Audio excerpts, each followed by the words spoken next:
Hi, it's Auntie K, Yard Sales Arena here with Uncle Vinty, the Vintage Tool Man, with our finds from the huge Church Rummage Sale. Saturday, March the... May the 4th. This sale is ginormous. We thought we were early. We were 40 minutes early. We were about the, 200th person in line. The line was wrapped around the church parking lot. People had been camping out there since 6 in the morning. The sale started at 8:30. But they move you in. There's a ton of stuff there, and we found some awesome bargains. The first thing that I found and bought was this brand new Mohawk 8x10 rug. It sells at Home Depot for $399 and at Walmart for $506, $508. We think it's a factory second because it has some loose thread, is that what you would call it, or yarn? I guess yarn. But that's going to vacuum right on up and the rug is going to be perfect. I paid $25 for that. That's the kind of bargains. That's why, I don't know, I think they ended up saying, 500, 600 people coming through there? That's why that many people stand in line and wait to go to this particular sale. All right, I've got some other items to show you. Okay. This sale is so big that they actually give out mats to it. There are items everywhere. They have one room that's just women's accessories, purses, jewelry, scarves, things like that. They have a room that's electronics. They have a room that's books. They have a huge auditorium full of clothes. They sell the clothes by the bag full. And in the hallways and outside, they have furniture. So I sort of know where to go. And after I bought that rug, I quickly ran down the halls and I found this. This is, Uncle Vinty's going to back up to show you, a 1940s Art Deco waterfall design cedar trunk, and it is in really good condition. We're just going to use, I might lightly sand and restain the top, but I might not. I'm just going to try at first some of the scratch remover or scratch. It's just a stain that kind of covers up the scratches. But we did look on the bottom. This has a serial number and a style number, but the serial number only has 4 numbers. If it was a Lane, usually the Lane logo is burned into the cedar and their serial numbers are 5. So we don't really know who the maker is. Oh, there is a maker. It says Cavalier. Cavalier. There you go. We didn't notice that before. Obviously, we didn't look at it very closely. Yes. So Cavalier, so we'll look that up online to verify the dates, but I'm pretty certain on the 1940. It's in great shape.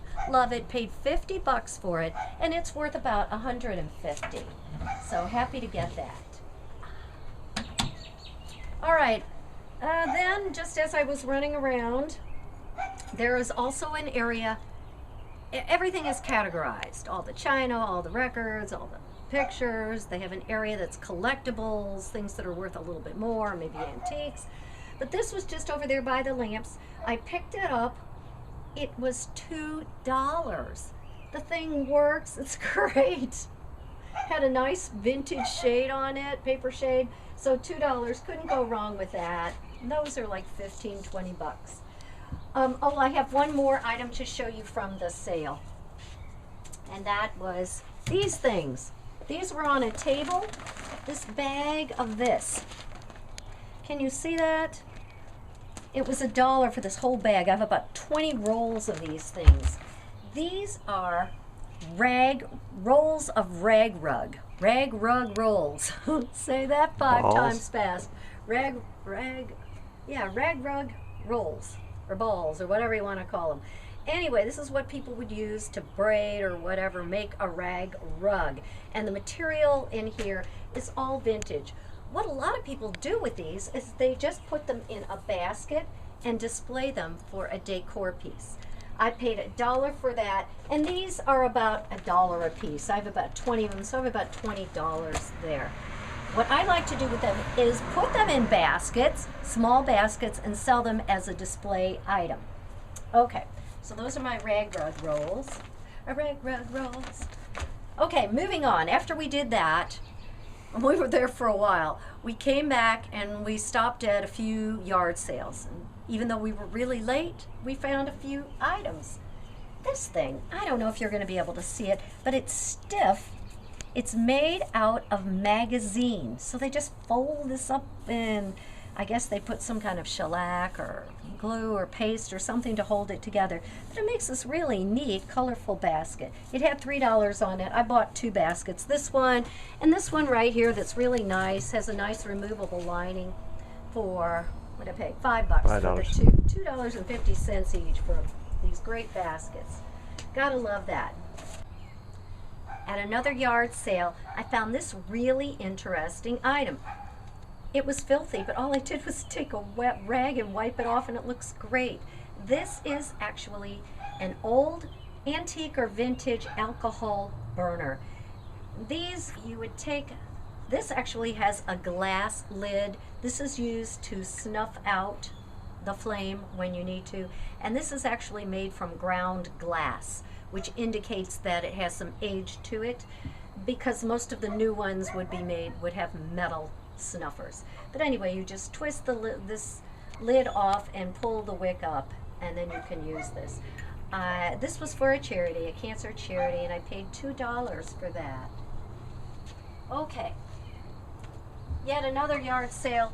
These things, I can't pass up a nice tin. You know, in the holidays, you can put tissue paper in there, put candy, cookies that are wrapped up, and sell them or give them as gifts. This one is a Currier and Ives. Let me look here. Currier and Ives old grist mill, and it's in nice shape. It's vintage. Whoops, 25 cents. And then this one, I've never seen one like this. This says Terry Redland, oh beautiful for spacious skies. And it depicts a wagon train and some cowboys. It's a western scene. So I really like those. Paid $0.25 each for those. Now, moving on. These items in the back. At yet another yard sale, we just bounced around to all the yard sales that we could find. I found these 3 prints. They're a whole series of, I guess, prints or lithographs of presidents' homes. So I have 3 of them. I have Ulysses S. Grant in Galena, Illinois, Sycamore Hill, Theodore Roosevelt's home, and Grouseland, the home of William Henry Harrison. And they're all signed by the artist Scott Kiefer, and they all are embossed or have the seal that says International Archives. So I paid $1 each for those. He said at one point in time he had a whole bunch of them, and he went in and tried to find them, but he couldn't. I'm hoping in the future he does, because I'd like to buy all of them. $1 a piece. I looked online. I only found one, and it was listed for $35. Now, it was in a slightly nicer frame than that, but I'm thinking $20 a piece for those. So I thought that was a really good buy. And I like them. You know, I like things like that. So I have one more item to show you. Hang on. And the last item we bought was at actually a gentleman that we know. We see him at all the estate sales. And last year at an estate sale, we passed on these really nice ice cream chairs with oak seats, $10 a piece. He bought them. And I kept bugging Uncle Vinty about it. I wanted those chairs. So he had them for sale, and he actually sold them to us for what he paid for them last year, which was $10 a chair. Now, over the past year, we aren't sure what he did to them, but these seats used to have a nice finish on them. They are solid oak. So we're going to have to refinish them and do a little paint. It looks like maybe he left them outside or something like that. But anyway, we're happy to get those. We have several of these tables, so this will make a nice set, and these sell very well. So, that's it. Those are our treasures that we found at the Severna Park Rummage Sale. They have it every 6 months, so we'll have more of these cool items to show you. Oh! He fell down. He'll be okay, not to worry. We'll be back next week with more yard sale finds. Bye-bye.